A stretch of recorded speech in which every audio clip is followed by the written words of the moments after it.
성이 나가지고 아벨을 갖다 돌로 죽인 일이 있었습니다. 모세율법에는 살인하는 자는 반드시 죽이라고 그랬는데, 그럼 가인이 아벨을 돌로 쳐 죽였는데 하나님께서 모세율법의 법으로 따지면 당장 죽여야 되겠는데, 그때는 모세율법이 없을 때이만큼 하나님께서 그 가인에게 죽이지 않고 벌을 내리지 않았습니다. 벌을 조금 내려 결국 네가 그렇게 아우를 죽였으니까 넌 내 앞을 떠나서 넌 여기 있지 못하다 해가지고 결국 유랑민이 되듯이 그렇게 되기로 했습니다. 그러니까 모세율법을 따지면은 당장 죽여야 될 게지만, 그땐 너 사람을 죽이면은 너는 죽는다 하는 그런 말도 없었고, 사람을 죽이는 데에 대해서는 법이 거기에 기록되어 있지 않기 때문에 살인을 했지만은 그를 갖다가 심한 형을 내릴 수 없었던 것입니다. 그러면 그 외에도 여러 가지 제목이 있는데, 지금은 우리 대한민국에도 법이 있고 성경에도 법이 있습니다. 그러니까 모세율법 10가지 십계명이 있죠. 이 십계명을 아마 기독교인들 쳐놓고는 전부 십계명을 중심으로 해가지고 그게 죄다 죄가 아니다 하는 것을 거기서부터 마음에서 양심의 가책을 받고 우리 마음의 죄를 정하게 되고 이렇게 되는데, 그럼 전에 지은 죄로 말미암아 우리가 사망에 이르게 되는데, 여기서 뭐를 없애면은 다시 살 수 있냐면 죄를 없애면은 사는 길이 여기서 열린. 그래서 이제 사는 길을 주시기 위해서 예수님이 1900년 전에 오셔가지고 새로운 법을 줬습니다. 그럼 새로운 법을 어떻게 줬냐면, 옛날에 10가지 계명을 그대로 두면은 침례를 받아도 또 한 가지죠. 그렇지만은 예수님이 오셔가지고 새 언약을 줬는데, 새 언약은 6월절 성만찬 예식에 떡과 포도즙을 먹고 마심으로써 너희 속에 생명이 있다 하는 이런 아주 생명의 언약을 주었습니다. 그럼 생명의 언약을 우리 사는 법을 주는데, 이 사는 법을 주는 데 있어서도 전에 그 죄라는 것을 이걸 어떻게 해야 된다 이 말이에요. 그냥 없앨 수는 없는 게고, 전에 지은 거는 죄값은 사망이라고 했어요.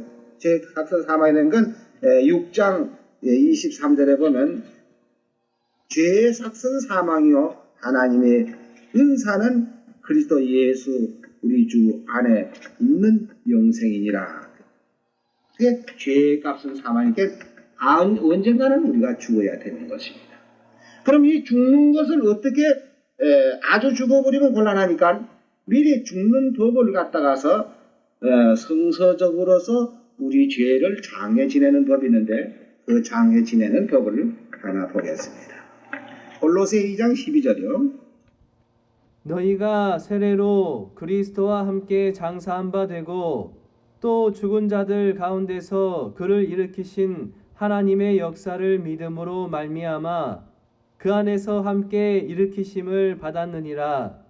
또 너희의 범죄와 육체의 무할례로 죽었던 너희를 하나님이 그와 함께 살리시고 우리에게 모든 죄를 사하시고. 여기 보면은 이 세례라고 하는 말은 씻는다는 뜻인데요. 이 원어에는 이 세례로 되어 있지 않냐고 바프테시마라고 우리 죄를 매장하는 걸로 되어 있습니다. 장례를 지내는 거. 장례 지내는 걸로 되는데, 그래서 침례라고 하죠. 침례라고 하는데 왜 그럼 여기다가 세례라고 썼느냐 하면은, 이건 천주교로부터 시작해서 선주교는 영세라고 하고 각 장로교, 감리교 이런 데는 이제 세례라고 합니다. 그 세례라고 하는 것은 물 조금 이마에다 이렇게 찍어 발라놓고 그렇게 하고 이제 살았다 이런 식으로 되어 있죠. 그러나 근본적 예수님으로부터 이 침례를 받는 것이 이제 쭉 내려오는데, 이 역사책을 보면은 예수님으로부터 초대교회 당시에는 전부 침례를 받았습니다. 그러니까 여기 지금 글자를 우리가 한번 받아보세요.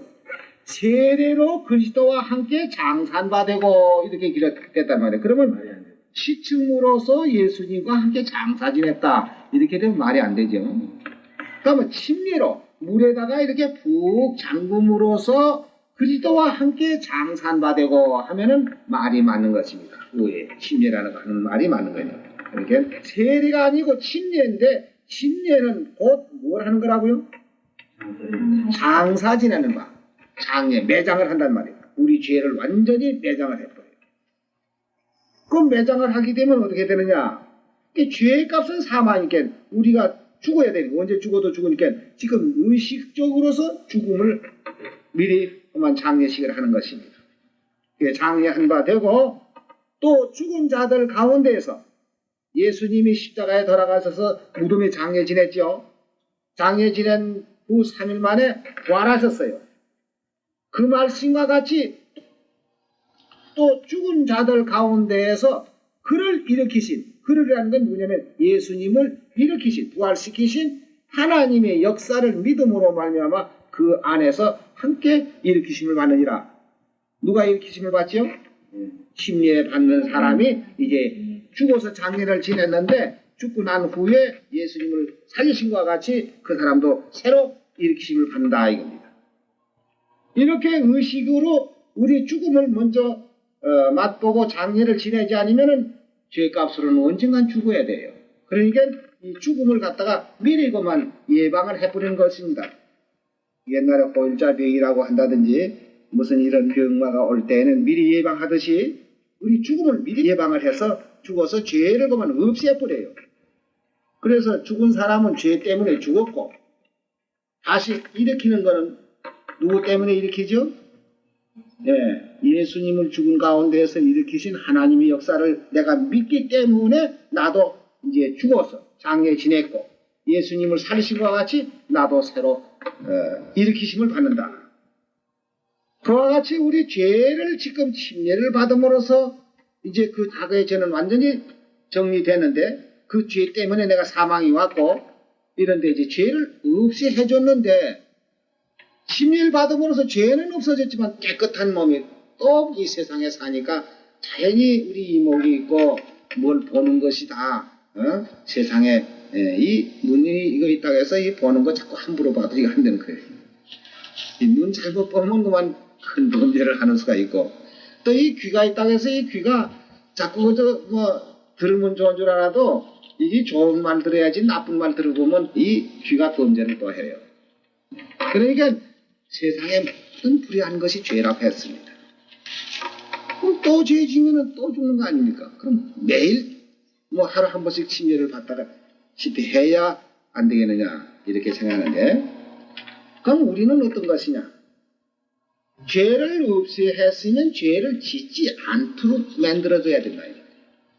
좀 이렇게 예를 들어 말씀드리자면은 요새는 과학이 발달됐고 이러기 때문에 바다의 어장들 저 바다에 가서 고기를 그저 많이 잡아가지고도 지금 그거 다 처리합니다. 근데 옛날에는 저 묵호지방에서 수림이 이런 고기를 잡든지 너무 많이 잡혀도 큰 걱정이라고. 왜 걱정이냐면 처리를 못해서.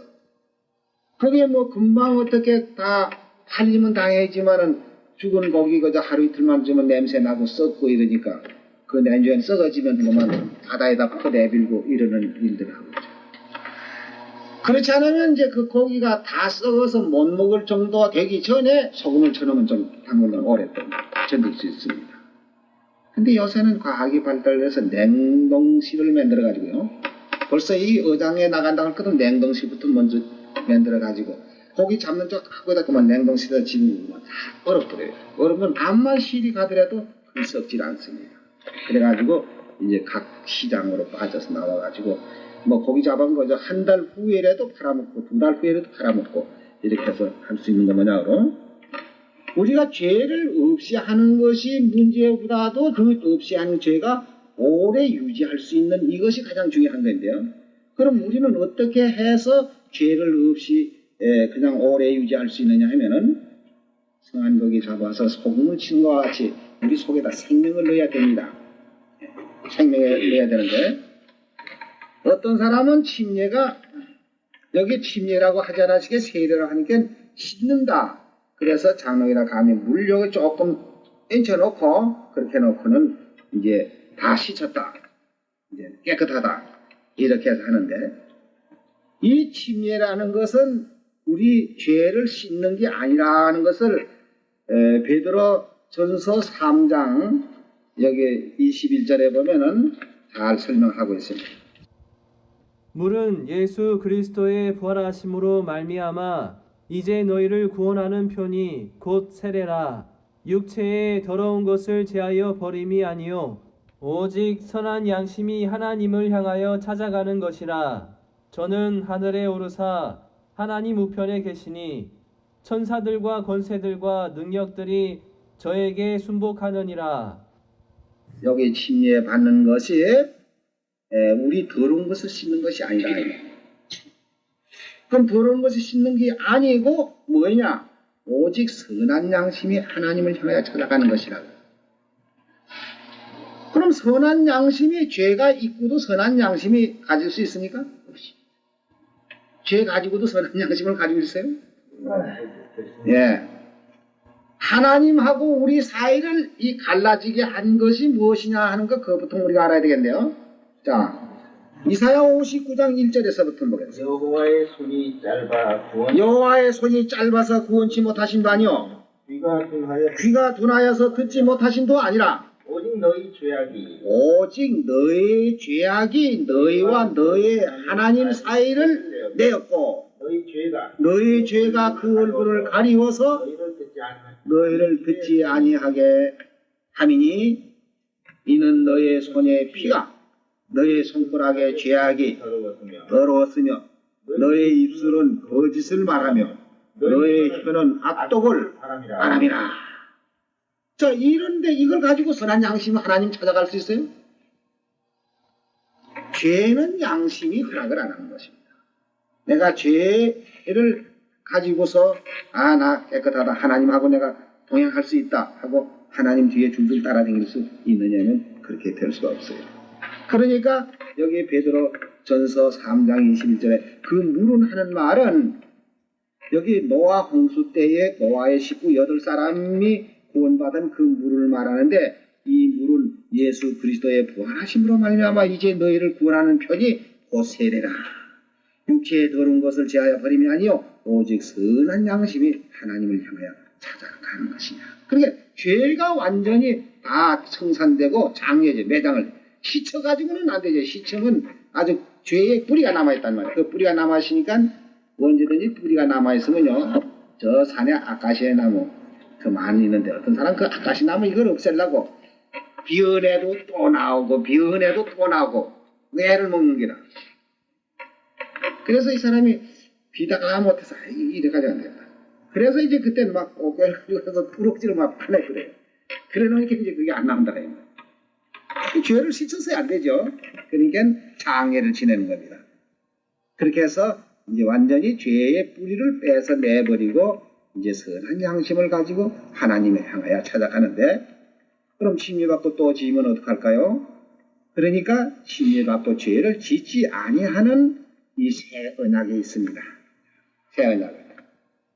요한복음 6장 53절에서부터 예수께서 이르시되 내가 진실로 너희에게 이르노니 인자의 살을 먹지 아니하고 인자의 피를 마시지 아니하면 너희 속에 생명이 없느니라.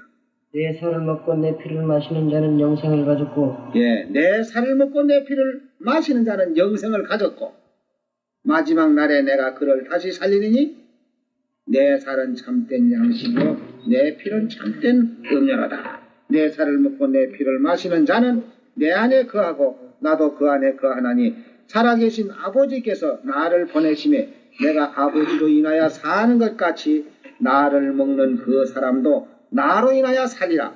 이것은 하늘로서 내려온 떡이니 조상들이 먹고도 죽은 것과 같지 아니하여 이 떡을 먹는 자는 영원히 살리라. 그러니까 예수님의 살을 먹고 예수님의 피를 마시면 우리 속에 생명이 들어갑니다. 생명. 자, 생명이 들어가고도 또 썩는다면 어떡합니까? 생명이 들어가 있는데도 또 썩는다고 할 수가 없지요. 그러면은 때로는 이제 우리가 침례를 받고도 이 세상에 살다 보면 그 세상 사람과 같이 지내다 보니까 본의 아닌 불의한 것들이 더러 많이 있습니다. 근데 그런 경우에는 어떻게 되느냐 하게 되면요 요한일서 5장 16절에 보면은 누구든지 형제가 사망에 이르지 아니한 사망에 이르지 아니하는 죄, 범하는 것을 보거든 구하라. 그러면 사망에 이르지 아니하는 범죄자들을 위하여 저에게 생명을 주시리라. 사망에 이르는 죄가 있으니 이에 대하여 나는 구하라 하지 않노라. 모든 불의가 죄로 돼 모든 불의가 죄로 돼 사망에 이르지 아니하는 죄도 있도다. 그러니까 이 사망에 이르는 죄라는 것은 어떤 것이냐 하면은 우리 세상 죄에도 너무 심하게 하는 것들은 안 되지만은 여기에서 사망에 이르는 죄가 뭐인가? 히브리서 10장 26절. 우리가 진리를 아는 지식을 받은 후 우리가 진리를 아는 지식을 받은 후에 짐짓 죄를 범한 적. 여기 죄라는 건 무슨 죄냐면은 그 다음에 나옵니다. 어떤 게 그 죄냐면 짐짓 죄를 범한 적 다시 속죄하는 제사가 없고, 이 속죄라는 것은 이 새 언약을 말하는 것입니다.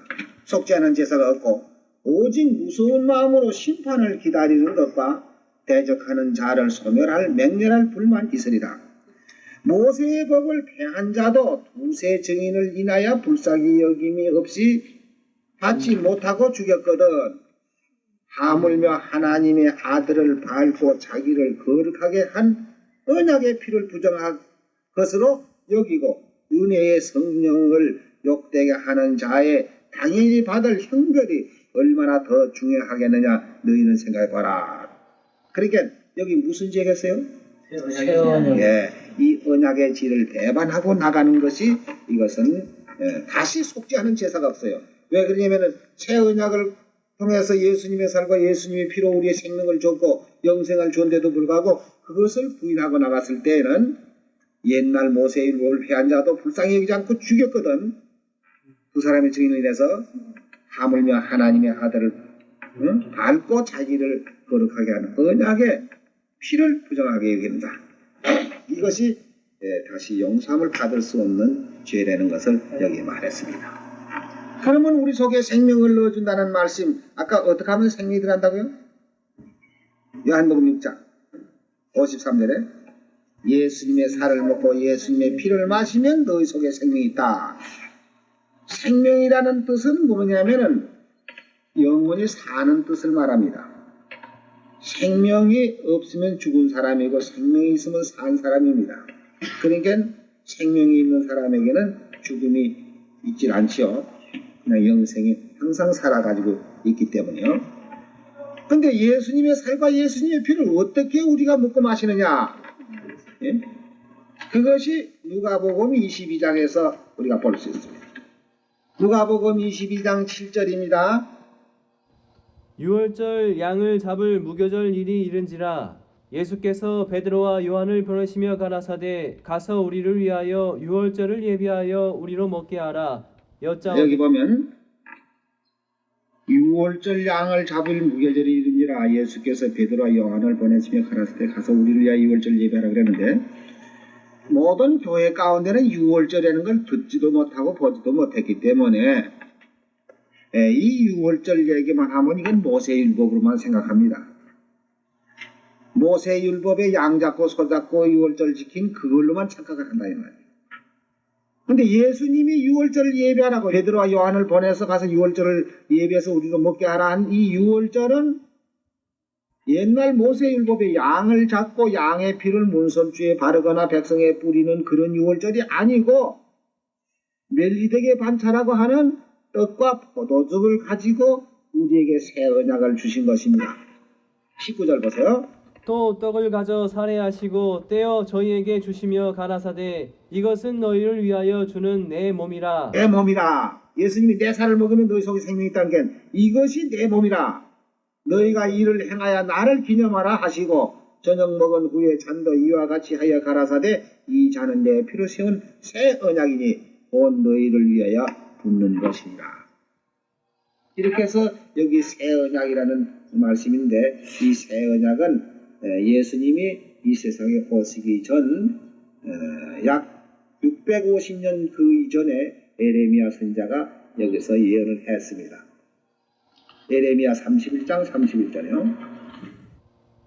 나 여호와가 말하노라. 보라, 날이 이르리니 내가 이스라엘 집과 유다 집에 새 언약을 세우리라. 나 여호와가 말하노라. 이 언약은 내가 그들의 열조의 손을 잡고 애굽 땅에서 인도하여 내던 날에 세운 것과 같지 아니할 것은 내가 그들의 남편이 되었어도 그들이 내 언약을 파하였음이니라. 나 여호와가 말하노라. 그러나 그날 후에 내가 이스라엘 집에 세울 언약은 이러하니 곧 내가 나의 법을 그들의 속에 두며 그 마음에 기록하여 나는 그들의 하나님이 되고 그들은 내 백성이 될 것이라.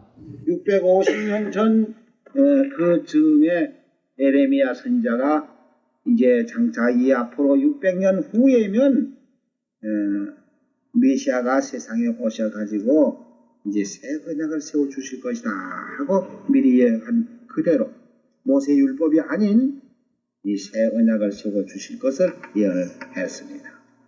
이 새 언약은 우리로 하여금 무조건 사는 법을 줬어요. 생명의 법을 줬단 말입니다. 사는 법. 그러면 히브리 8장 6절에 보면 어떻게 연결이 되어 있는가 한번 가서 보겠습니다. 그러나 이제 그가 더 아름다운 직분을 얻으셨으니 예, 그가라고 하는 말은 누구죠? 예수님이 더 아름다운 직분을 얻으셨으니 이는 더 좋은 언약으로 세우신 더 좋은 언약의 중보시라. 누가 중보시에요? 예수님이 새 언약의 중보시라.